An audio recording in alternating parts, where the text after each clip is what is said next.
저희 아이들과 에버랜드를 좀 자주 가요. 집 앞에 에버랜드가 있어요. 그래서 5분 거리라 가지고 자주 이제 가는데 에버랜드에 가면은 그 사파리가 있거든요. 이게 리모델링이 돼서 전면이 사면 내면이 다 이제 통유리창으로 되어서 그 버스가 이렇게 지나가요. 그래서 가까이에서 막 사자도 보고 호랑이도 보고 이렇게 하는 와일드 사파리 뭐 에버랜드 홍보대사나요? 와일드 사파리라는 게 있어요. 근데 예전에는 버스를 타고 갔거든요. 이준이가 어렸을 때만 해도 버스를 타고 다녔어요. 그 노란 호랑이 모양 버스를 타고 위에서 이렇게 내려봤는데 이건 바로 옆에서 이렇게 막 사자가 막 지나가고 호랑이가 막 지나가요. 아이들이 진짜 좋아하는데요. 이 리모델링 사파리를 가면 독특한 경험을 하게 됩니다. 진짜 독특한 경험. 어떤 경험이냐면 이 커다란 창문으로 이렇게 호랑이가 막 지나가거든요. 우와 하고 있는데 순간 얘가 뒤로 확 돌아가지고 오줌을 확 싸요. 놀래고? 예? 놀래서? 영역 표시하는 거 영역 표시. 아, 한 손님이 깍 거리더라고요. 자기 얼굴에 튀는 줄 알고. 탈 때마다 느끼는 건데 그 영역 표시하는 게 항상 묻어 있어요. 그러니까는 닦아도 또 하고 그런가 봐요. 아마 우리 요즘에 이제 반려동물들을 키우고 계시니까 아마 집에서 그 강아지들이 오줌 싸는 것처럼 마킹하는 게 마킹이라고 표현하더라고, 그죠? 영역 표시하는 걸. 이렇게 동물들은 자기 영역들을 이렇게 표시합니다. 밖에 있는 사파리에서는 이 영역 표시를 직관할 수 있어요. 직관. 이렇게 하는구나. 근데 보면 강아지는 이렇게 한 다리 이렇게 들고 이렇게 하잖아요. 제가 이제 영역 표시에 대해서 좀 알아보니까 강아지들은 이렇게 원래 오줌 쌀 땐 다리를 안 드는데 영역 표시할 때만은 다리를 이렇게 든다고 해요. 한쪽 다리를. 왜 그러신지 아세요 혹시? 그게 뭐냐면 최대한 높이 오줌을 싸려고 이렇게. 왜 이렇게 싸냐면 등치가 큰 강아지일수록 높이 쌀 수 있잖아요. 그럼 누군가 그 냄새를 맡고 나보다 큰 동물이다 하면 이제 그 영역에서 도망가는 거예요. 최대한 높은 위치로 이렇게 쏠려고. 그렇게 이제 영역 표시라는 게 동물들인데요. 이렇게 마킹이라고 표현하는 이 영역 표시를 통해서 동물들은 자기의 안전을 확보하고 자기의 영역들을 확보합니다. 안전한 자기 공간을 확보하기 위해서 날마다 영역 표시를 하는 게 동물의 습성이에요. 더 나아가 이런 공간이 확보됨으로 자기의 종족도 유지하고 편안한 삶을 영위하게 되는 게 동물들인 것 같아요. 그리고 이 영역 표시하는 존재 그 자체가 자기의 존재가 됩니다. 영역 표시를 잘하면 잘할수록 큰 존재가 되고 영역 표시를 확보하면 확보할수록 강한 동물이 되고 영역 표시를 잘 못하면 축소되고 먹을 것도 못 먹는 되게 위축된 존재로 살아가게 되죠. 그런데 저는 이러한 동물들의 이 영역 표시를 관찰하고 찾아보면서요. 인간도 별다르지 않구나라고 생각이 되어졌어요.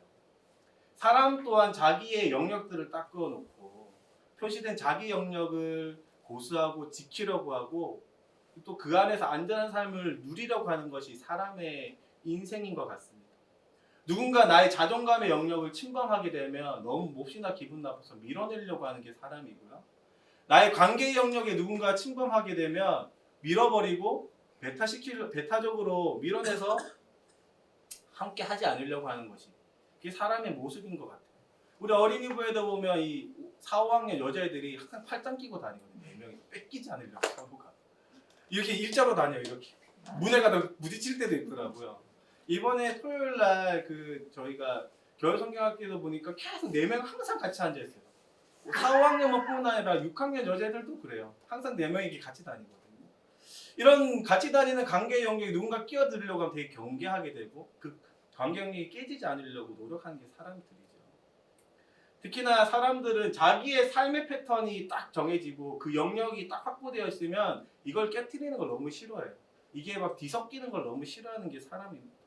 아마도 동물과 같이 동물들의 그 습성과 같이 내 영역을 확보하고 안전한 삶을 누리기 위한 목적 그 자체에서 나오는 행동인 것 같아요.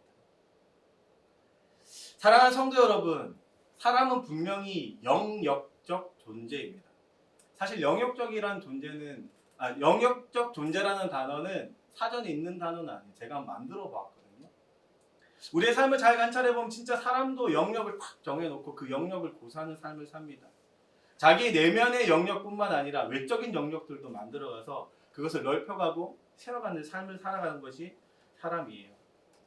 가정에서도 마찬가지고요. 또 한편으로 일터에서도 마찬가지입니다. 승진이라고 표현하는 하나의 영역도 아마 자기의 영역을 높여가고 확고해가는 하나의 가정일 수도 있을 것 같습니다. 그렇다면 성경도 이런 사람의 영역적인 활동을, 영역적 존재를 인정하고 있을까요? 우리 성도님들은 어떻게 생각하시나요? 오늘은 복음과 하나님 나라에 대해서 네 번째로 알아보는 시간입니다. 잠깐 지난해 세 번의 시간을 조금 정리할 필요를 느꼈어요. 첫 번째 시간에는요, 하나님께서 아름답게 채우신 것을 우리가 배웠습니다. 그래서 모든 창조의 세계가 하나님께서 아름답게 채우셨고 그 모든 것을 사람에게 주시기 위해서 창조 활동을 하셨다는 것을 우리가 첫 시간에 알게 되었어요. 창조의 중심에 사람이 있었고 하나님은 이 하나님 나라를 사람에게 선물로 주셨습니다. 두 번째 시간에는요, 사람에게 주어진 이 하나님 나라를 어떻게 누릴 건지를 좀 배웠어요. 그것이 바로 순종이었어요.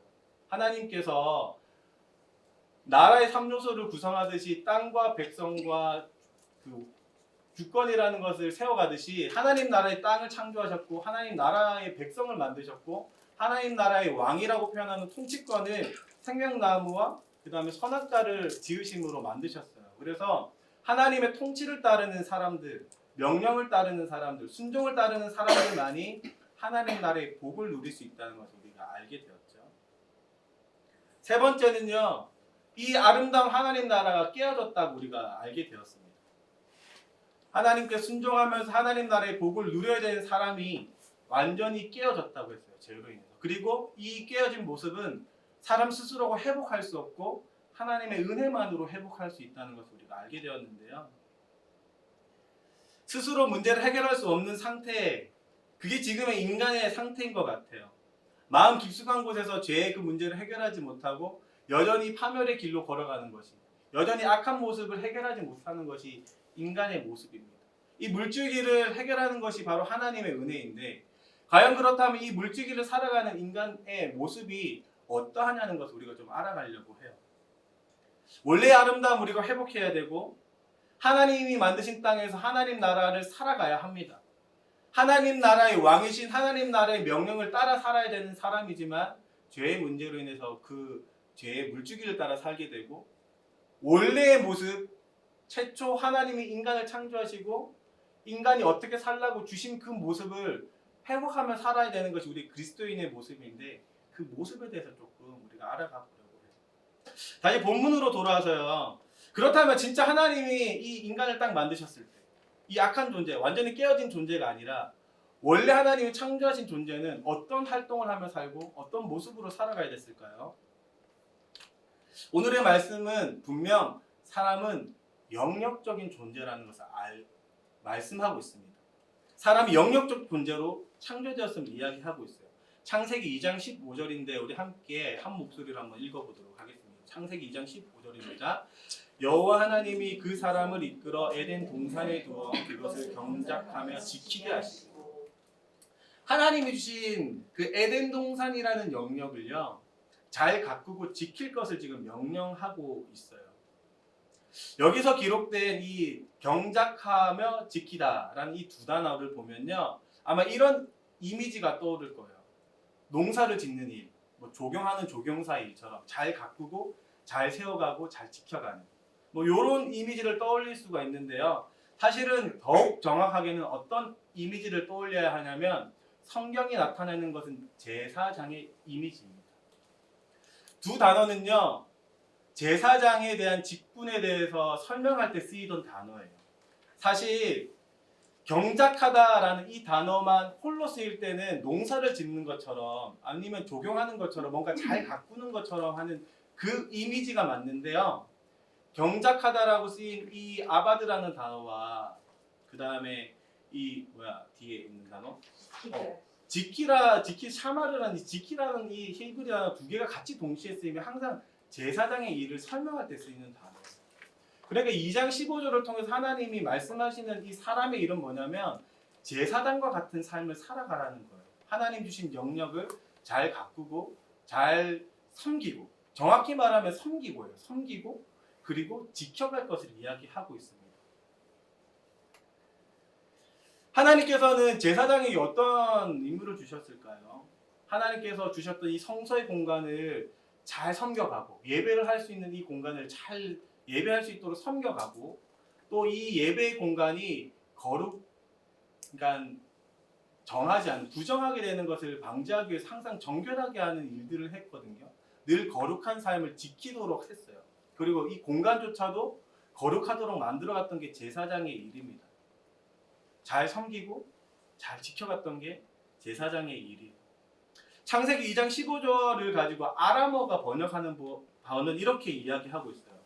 율법 안에서 수고하고 그것의 계명들을 지키도록 이렇게 표현해요. 율법 안에서 수고하고 이거 지금 섬기다, 경작하다라는 단어를 이렇게 지금 번역하는 거예요. 율법 안에서 수고하고 그리고 지키다라는 단어 이렇게 아람어가 번역합니다.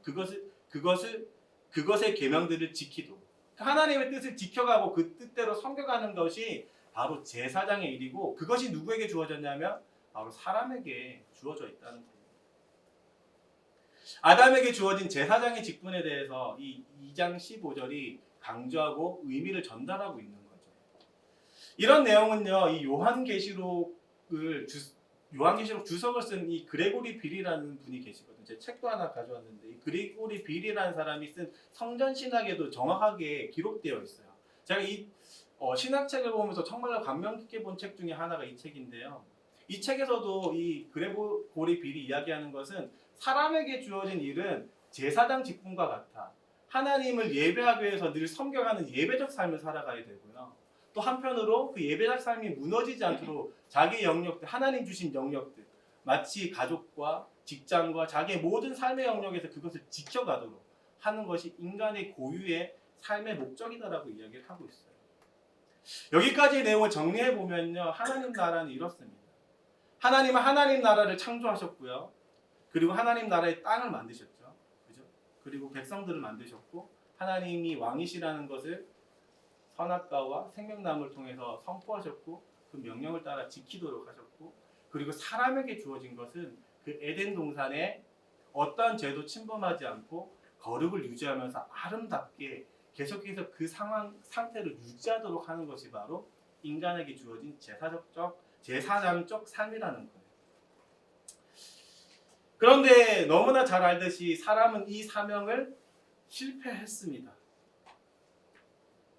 사실 뱀이 나타나가지고요, 이 사탄이 이제 뱀의 모습으로 나타났잖아요. 사탄이 딱 나타났을 때 이렇게 이야기했잖아요. 하나님 진짜 선악과를 먹지 말라고 했어?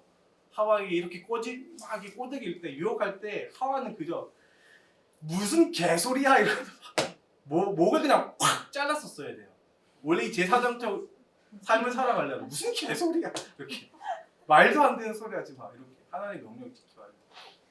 그런 삶을 살아야 됐던 게 바로 아담과 하와였는데 그 삶을 사실 잃어버렸죠. 그리고 그 이후에 타락한 모든 인류는 영역적 존재로 살아가야 됨에도 불구하고 하나님을 위한 영역을 세워가는 것이 아니라 자기 인간을 위한 영역, 자기를 위한 영역을 세워가는 삶을 살아가게 되었습니다.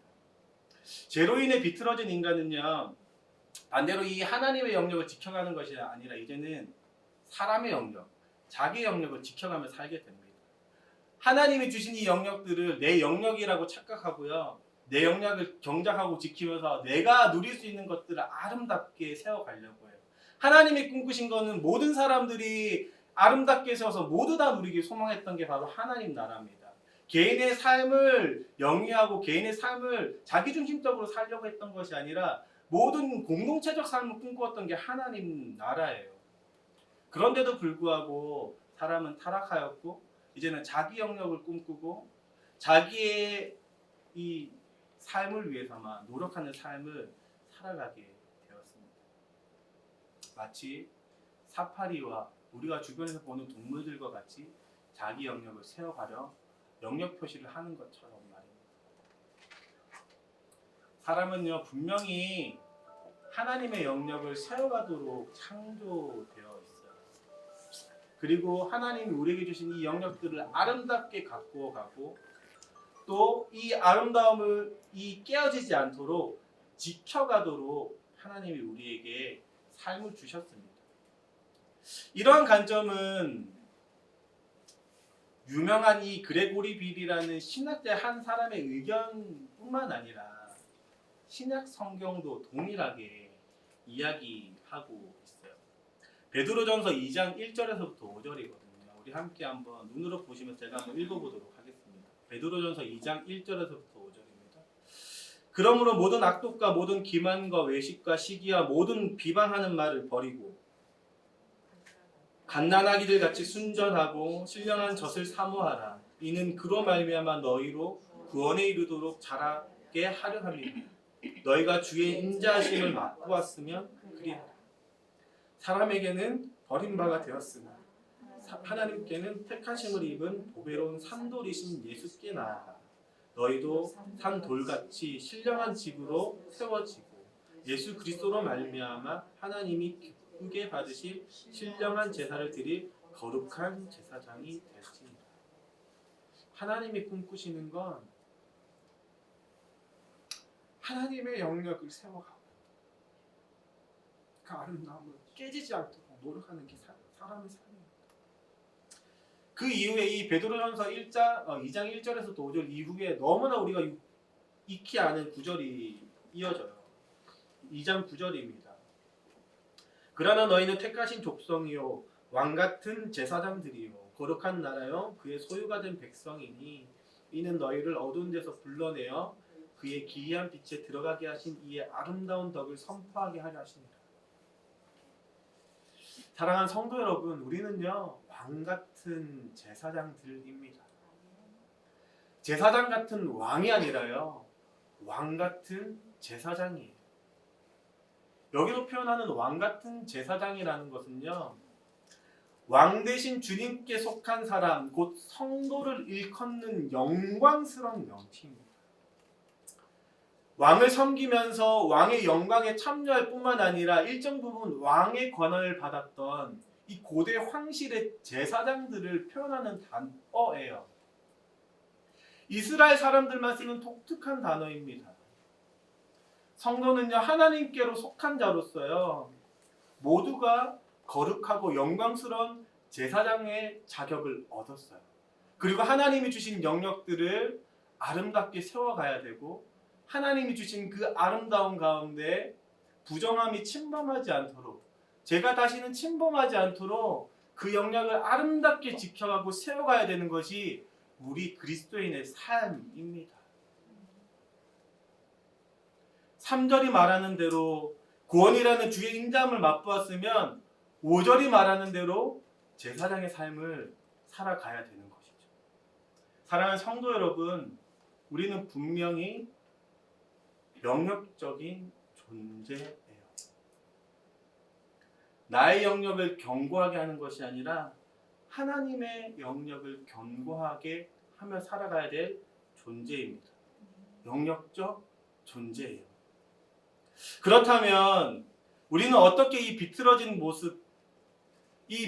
모습으로 나의 영역을 세워가는 것이 아니라 건강하게 하나님의 영역을 세워가며 건강한 영역적 존재로 살아갈 수 있을까요? 드라마는 이렇게 끝납니다. 다음 이 시간에 제가 하나님 나라를 어떻게 살아가며 진짜 건강한 영역적 존재로 살아갈지를 좀 두 가지 제언을 하면서 좀 알아가 볼까 하는데요. 이제 말씀 좀 정리해 보도록 하겠습니다. 사람은 영역적 존재로 지음 받았어요. 하나님의 영역이 지금 우리에게 맡겨져 있습니다. 그것이 당장 나 한 사람의 삶일 뿐만 아니라 우리 가족의 영역이고 내가 살아가는 일터의 영역이고 교회의 영역이고 세상의 영역이 우리에게 맡겨져 있습니다. 하지만 눈을 돌려서 자세히 보면 하나님 나라를 섬기는 모습보다는 나의 삶을 섬기고 하나님 나라를 경작하기보다 내 나라를 경작하는 모습을 보게 됩니다. 서로 자기만의 영역을 세워가고 그 영역을 쌓아가고 서로 빼앗으려고 하고 서로 헐뜯고 자기만의 세계를 더욱더 견고히 하고 벽을 높이 세워서 성처럼 세워서 아무도 침범하지 못하도록 하는 것이 사람의 삶이에요. 분명히 사파리 속의 동물과 같습니다. 어쩌면 이 모습들이요 성령으로 거듭났다고 하는 그리스도인이 살아가는 모습 같아요. 어쩌면 오늘의 우리의 모습도 진짜 이 영역들, 나의 영역들만 세워가려고 노력하는 모습인 것 같아요. 그리고 그 모습이 여전히 저에게도, 지금 이 말씀을 선포하고 있는 저에게도 어제 하루만 돌아와도 동일히 제 모습 가운데서도 나타나고 있습니다.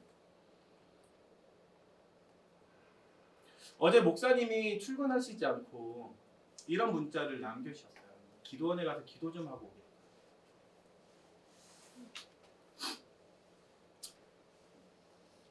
다 표현되지가 않은 것 같아요. 목사님의 마음, 그리고 이번 주일의 마음이 다 전달되지 못했을 수도 있어요. 저에게 말이었죠. 그러나 우리 목사님은 누구보다도 이 교회에 위기가 왔다고 체감하고 계신지도 모르겠어요. 그런데 제 마음이요, 너무나 미안하게 그 마음에 동화되지가 않는 거예요.